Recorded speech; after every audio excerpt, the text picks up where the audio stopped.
video, I am going to show you how to set up the Uninet curing oven along with an air filter so that you can make and cure your DTF print. So this is actually super easy. There is a power cord for the oven that you literally just plug in the back and then pump into your power outlet. There is also a power cord that is going to go to the air filter. Goes into the side, okay? There's no power button on this at all. It's just got this handy dandy little twister here. You hear it? Okay, we don't need to turn it on yet. Then you are going to take the tubing. If you've got this kind of tube, this end down here goes into the filter. This side right here goes into this like silicone funnel. It's not terribly difficult to put together. Okay, then you are going to connect this end to the top of the filter, and this end is going to hover over top of the oven, extracting any of the fumes. Now, I'm going to turn you around so you can see a little bit of the control panel up here, because I want you to see how to set this. So you're going to power on from the back. There is just a toggle switch on the back right side, and that is going to power on this control panel. Now, the easiest way to remember this is to keep it in Celsius, 120 degrees Celsius and 120 seconds, okay? So 120, 120, and in order to set this, hold this left little cycle button down and adjust the temperature, okay?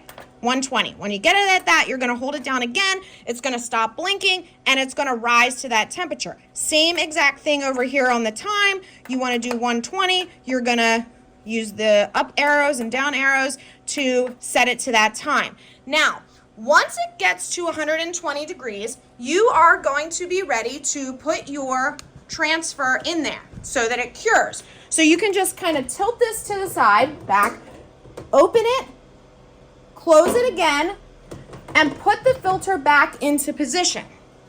This is where you are going to use this little knob, this little knob here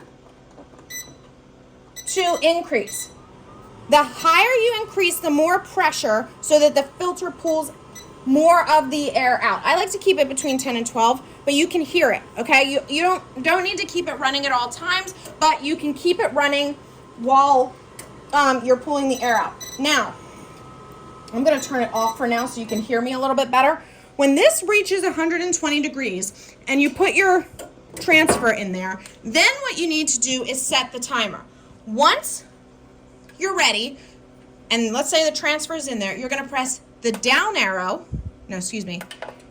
You're going to press the up arrow. I don't know why it's up when you want the countdown to start going down, but you're going to press the up arrow, and that begins the timer to go down, okay? So once it hits 0, the time is up, then you're going to hit down, and that's going to stop it, okay? So I'm just going to reset this, okay? And that's it. That's all there is to setting up the air filter and the Uninet curing oven. The curing ovens do come in a couple of different sizes depending on what size DTF printer you have and what size transfer sheets you're using.